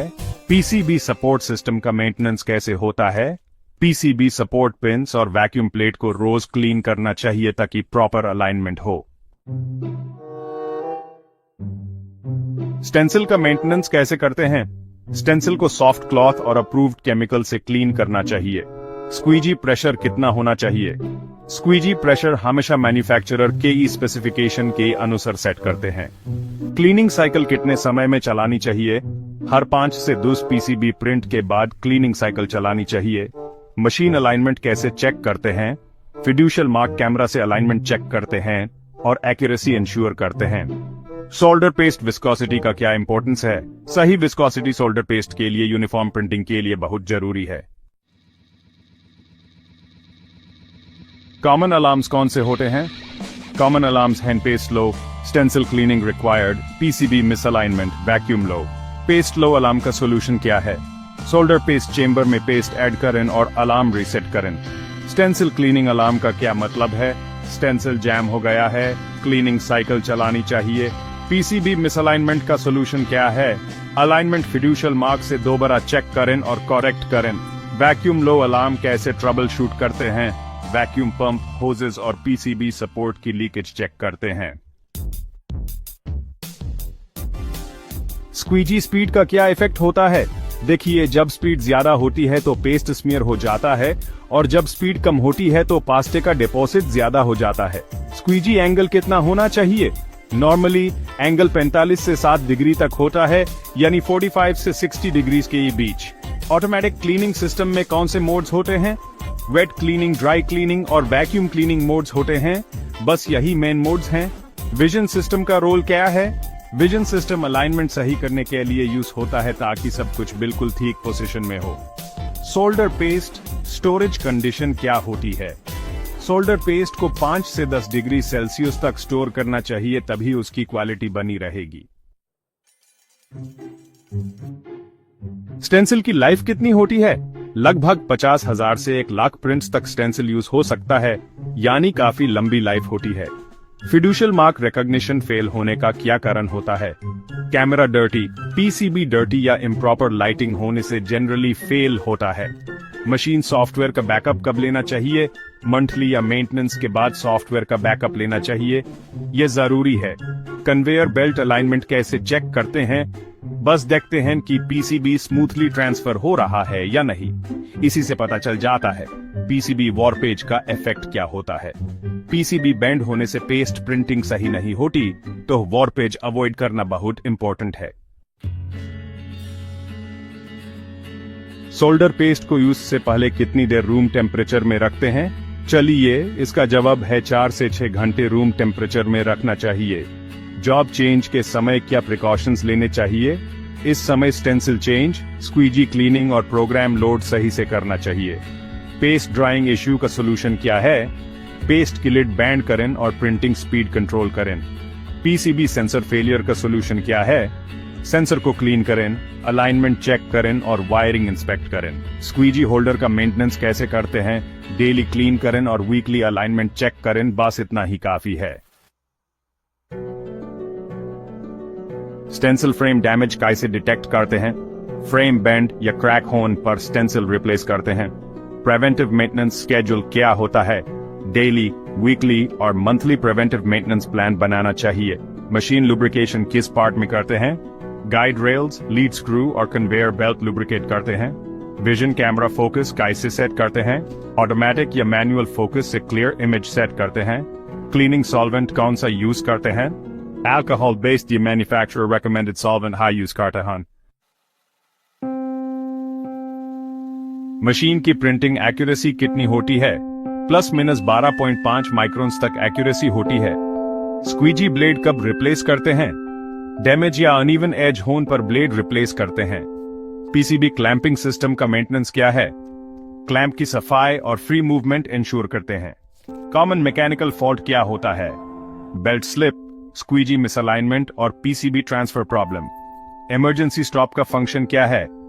इमरजेंसी स्टॉप प्रेस करते ही मशीन तुरंत रुक जाती है. तो दोस्तों, यदि इकरा पेस्ट प्रिंटर से संबंधित 40 important maintenance job interview questions और उनके इजी हिंदी आंसर्स, ऐसे और टेक्निकल वीडियोस के लिए चैनल को सब्सक्राइब करना न भूलें. धन्यवाद.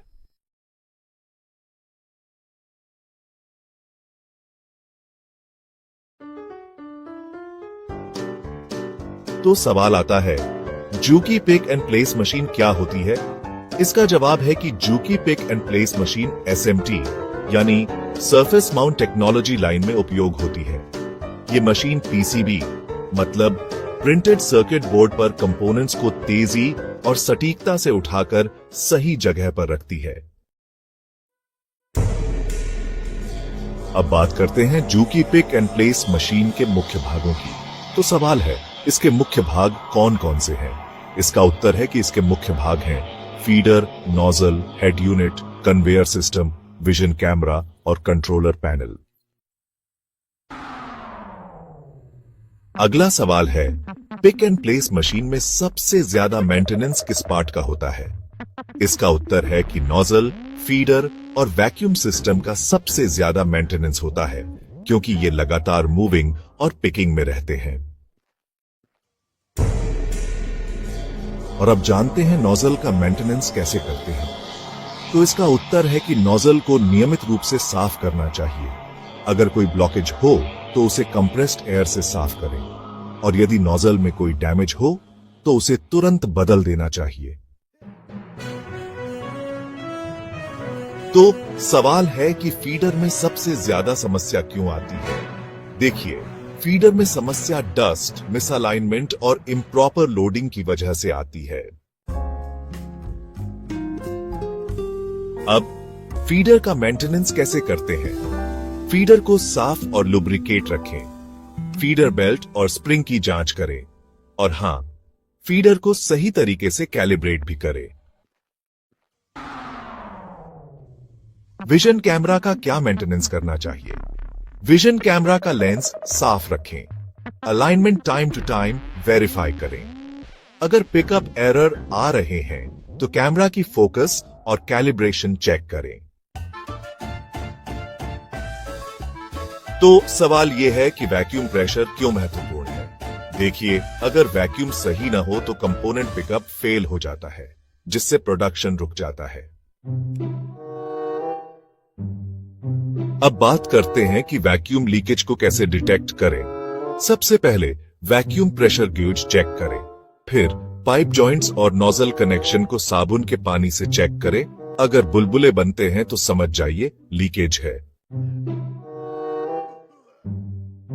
अच्छा, अब सवाल आता है कि कन्वेयर का मेंटेनेंस कैसे करते हैं? तो सबसे पहले कन्वेयर बेल्ट अलाइनमेंट चेक करें, फिर रेगुलर लुब्रिकेशन करें और पीसीबी स्टॉपर और सेंसर को हमेशा वर्किंग कंडीशन में रखें। प्रश्न है, जुकी मशीन में कॉमन अलार्म्स कौन से होते हैं? इसका उत्तर है vision error, pickup error, conveyor error और फीडर मिसअलाइनमेंट। प्रश्न है, विजन एरर आने पर क्या करना चाहिए?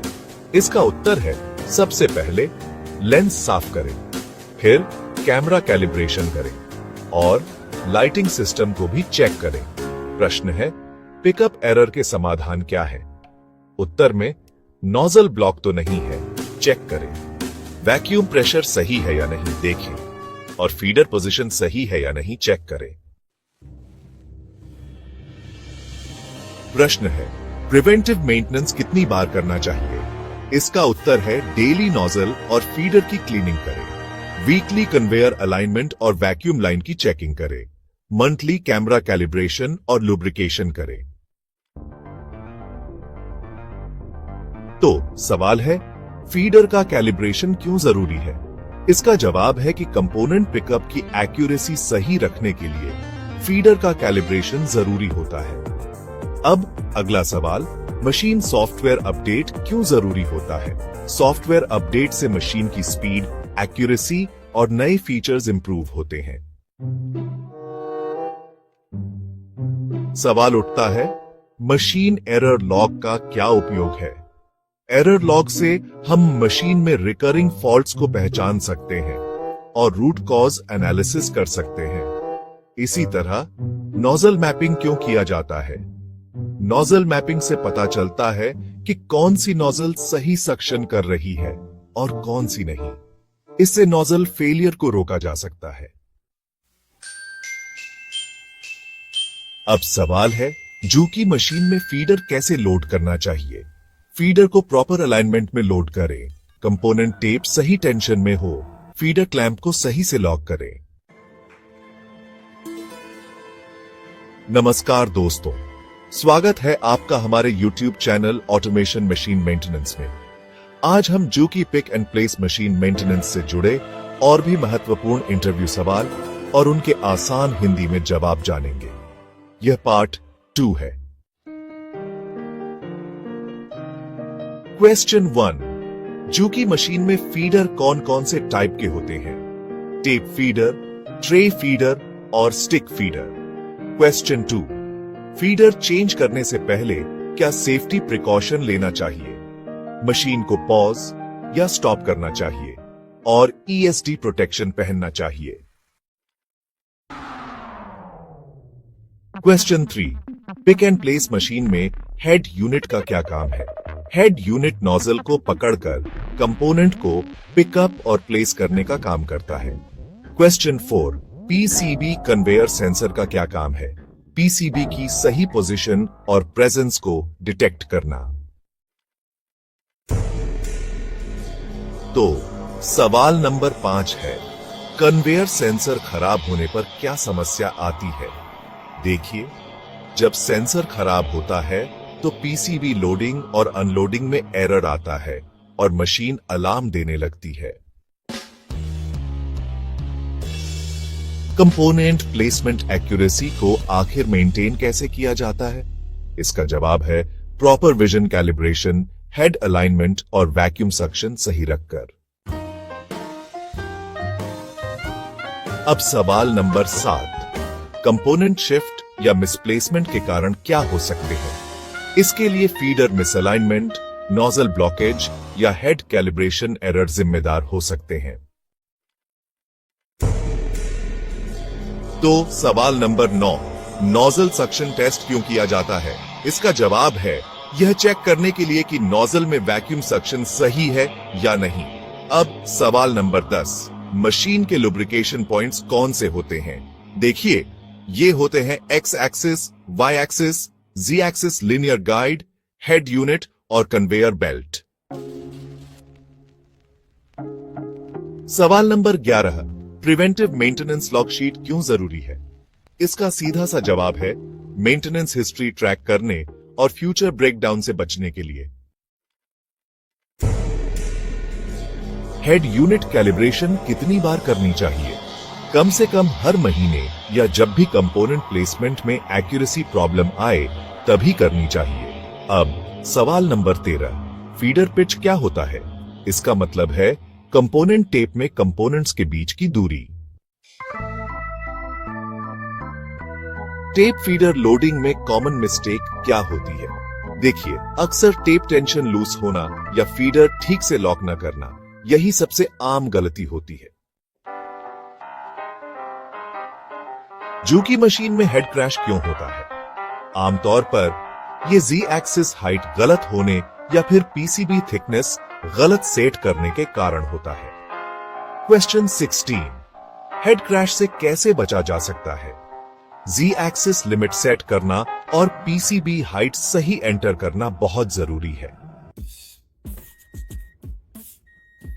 विजन लाइटिंग खराब होने के लक्षण क्या है? कंपोनेंट रिकॉग्निशन फेल होना या विजन ब्लरी दिखाना, ये दोनों ही इसके संकेत हो सकते हैं। क्वेश्चन 18, फीडर टेंशन एडजस्टमेंट क्यों जरूरी है?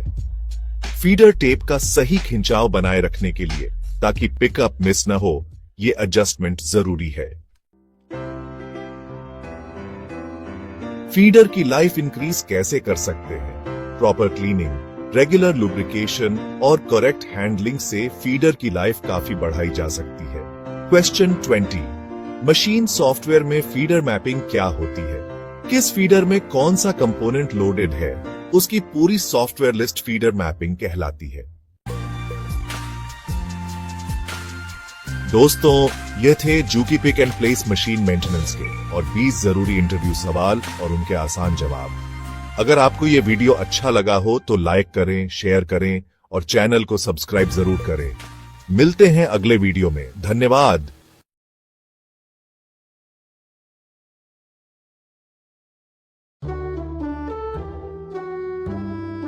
Tell me about yourself. अपने बारे में बताइए। I am Lalit Sharma, a maintenance engineer with 5 years of experience in machine maintenance.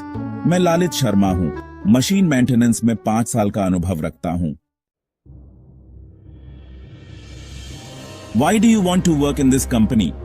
आप इस कंपनी में क्यों काम करना चाहते हैं? Because your company offers growth and has a good work culture. क्योंकि आपकी कंपनी में विकास के अवसर हैं और अच्छा कार्य वातावरण है। What are your strengths? आपकी ताकत क्या है? Hard work, dedication and quick learning, मेहनत, समर्पण और जल्दी सीखने की क्षमता। What is your weakness? आपकी कमजोरी क्या है? Sometimes I try to over perfect things but I am improving it. कभी कभी मैं चीजों में बहुत अधिक परफेक्शन चाहता हूं, लेकिन मैं इसे सुधार रहा हूं। Why should we hire you? हमें आपको क्यों रखना चाहिए? Because I can add value to your company with my skills and experience. क्योंकि मैं अपने कौशल और अनुभव से आपकी कंपनी के लिए मूल्य बढ़ा सकता हूं। Where do you see yourself in 5 years? आप खुद को 5 साल में कहां देखते हैं? In a senior position with more responsibilities. एक सीनियर पद पर जहां अधिक जिम्मेदारियां हों। Why did you leave your previous job? आपने अपनी पिछली नौकरी क्यों छोड़ी? For better growth and new learning opportunities. बेहतर विकास और नए सीखने के अवसरों के लिए। What do you know about our company? आप हमारी कंपनी के बारे में क्या जानते हैं? Your company is known for quality products और अच्छी ग्राहक सेवा के लिए जानी जाती है। आपकी कंपनी गुणवत्ता और अच्छी ग्राहक सेवा के लिए जानी जाती है। How do you handle pressure? आप दबाव में कैसे काम करते हैं? By staying calm and focusing on the solution. शांत रहकर और समाधान पर ध्यान देकर। What motivates you? आपको क्या प्रेरित करता है? Solving problems and learning new skills motivates me. समस्याएं हल करना और नई चीजें सीखना मुझे प्रेरित करता है। What are your salary expectations? आपकी वेतन अपेक्षा क्या है? As per company policy and my experience. Company की नीति और मेरे अनुभव के अनुसार। Are you willing to relocate? क्या आप स्थानांतरण के लिए तैयार हैं? Yes, I am open to relocation. हाँ, मैं स्थानांतरण के लिए तैयार हूं। Do you prefer teamwork or individual work? आप टीम में काम करना पसंद करते हैं या अकेले? I am comfortable with both. मैं दोनों में सहज हूं। How do you handle conflicts at work? आप कार्यस्थल पर विवाद कैसे सुलझाते हैं? Well, through discussion and understanding others' views. चर्चा और दूसरों के विचार समझकर। Do you have leadership experience? क्या आपके पास नेतृत्व का अनुभव है? Yes, I have led teams during critical maintenance. हाँ, मैंने महत्वपूर्ण मेंटेनेंस के दौरान टीमों का नेतृत्व किया है। How do you prioritize your tasks? आप अपने कार्यों को कैसे प्राथमिकता देते हैं? I focus on urgent and important tasks first. मैं पहले जरूरी और महत्वपूर्ण कार्य करता हूं। So, how do you keep yourself updated? आप खुद को अपडेट कैसे रखते हैं? Well, through online courses, manuals and training. Online course, manual और ट्रेनिंग के माध्यम से। Can you work under deadlines? क्या आप समय सीमा के अंदर काम कर सकते हैं? Yes, I am comfortable working with deadlines. हाँ, मैं समय सीमा में काम करने में सक्षम हूं। How do you deal with failure? आप असफलता से कैसे निपटते हैं? I learn from failures and try to improve. मैं असफलताओं से सीखता हूं और खुद को सुधारता हूं। Do you have any questions for us? क्या आपके पास हमारे लिए कोई सवाल है? Yes. Can you tell me about career growth in your company? हाँ, क्या आप मुझे अपनी कंपनी में करियर ग्रोथ के बारे में बता सकते हैं? How soon can you join? आप कितनी जल्दी ज्वाइन कर सकते हैं? I can join within 15 days. मैं 15 दिनों में ज्वाइन कर सकता हूं। What is your biggest achievement? आपकी सबसे बड़ी उपलब्धि क्या है? I completed a critical machine repair within 4 hours during breakdown. मैंने ब्रेकडाउन के समय 4 घंटे में महत्वपूर्ण मशीन की मरम्मत पूरी की थी। What type of work environment do you prefer?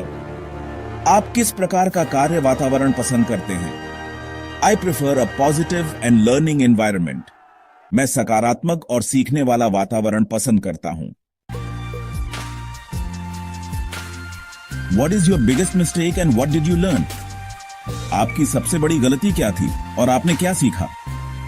Once I delayed reporting a minor issue, I learned timely communication is essential. एक बार मैंने एक छोटी समस्या रिपोर्ट करने में देर कर दी थी। मैंने समय पर सूचना देने का महत्व सीखा। What will you do if you are selected? अगर आपको चुना गया तो आप क्या करेंगे? I will give my best efforts and contribute to the company's success. मैं पूरी मेहनत से काम करूंगा और कंपनी की सफलता में योगदान दूंगा।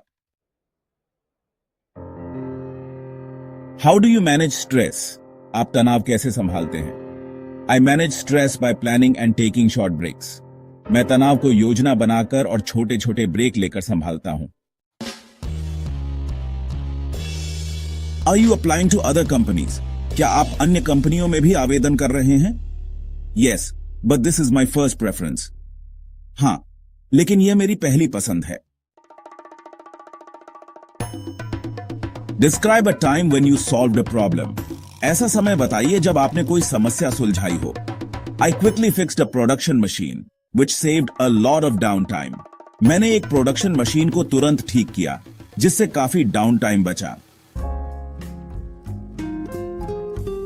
What do you like to do in your free time? आप अपने खाली समय में क्या करना पसंद करते हैं? I like reading technical books and watching educational videos. मुझे तकनीकी किताबें पढ़ना और शैक्षणिक वीडियो देखना पसंद है। How would your previous manager describe you? आपके पिछले मैनेजर आपको कैसे बताएंगे? Hard working, honest and team oriented. मेहनती, ईमानदार और टीम में काम करने वाले। Are you comfortable working in shifts?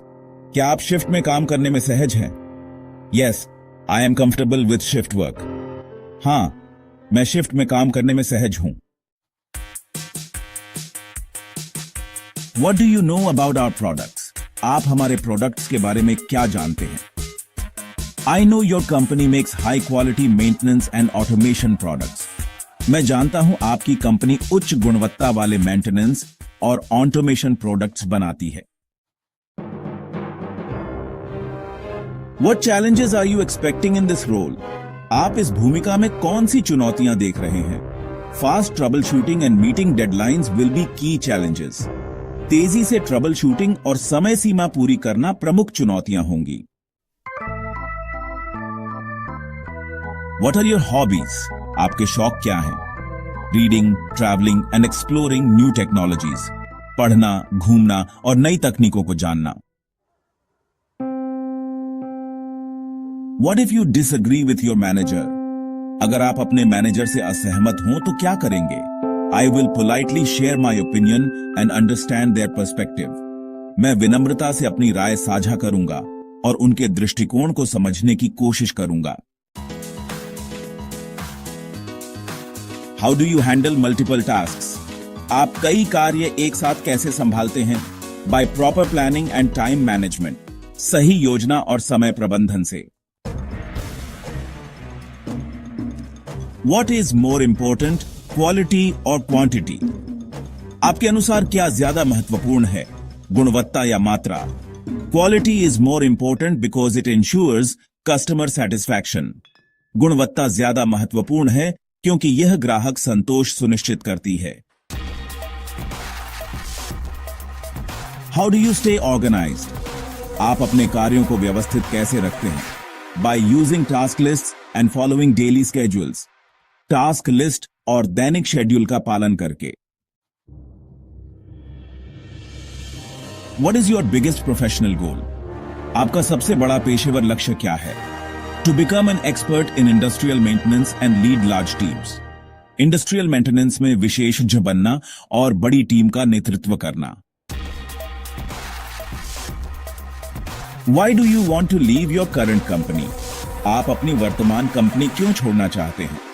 For better career growth और नई चुनौतियों के लिए।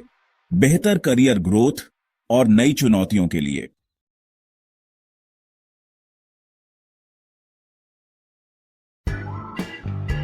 नमस्कार दोस्तों, आपका स्वागत है हमारे चैनल ऑटोमेशन मशीन मेंटेनेंस में। आज हम बात करेंगे नेशनल बिल्डिंग कोड 2016 के अनुसार बेसमेंट और बिल्डिंग निर्माण के नियमों के बारे में, वो भी आसान भाषा में और घरेलू उदाहरणों के साथ। तो चलिए वीडियो शुरू करते हैं। सबसे पहले बात करते हैं बेसमेंट के नियमों की। दोस्तों, बेसमेंट यानी जो जमीन के नीचे का हिस्सा होता है। जैसे मॉल में हम अक्सर अपनी गाड़ी बेसमेंट में पार्क करते हैं, वैसे ही घरों में भी बेसमेंट का उपयोग पार्किंग या स्टोर के लिए किया जाता है। बेसमेंट की अधिकतम संख्या 3 मंजिल तक हो सकती है। उससे ज्यादा बनाने के लिए विशेष अनुमति चाहिए। बेसमेंट का उपयोग सिर्फ पार्किंग, स्टोर या सर्विस रूम के लिए करें, जैसे जनरेटर रूम, पंप रूम वगैरह। रहने या ऑफिस के लिए सीधे बेसमेंट में काम नहीं कर सकते। बेसमेंट में वेंटिलेशन होना बहुत जरूरी है। अगर खिड़की नहीं है तो फैन से कम 6 बार प्रति घंटे हवा बदलनी चाहिए।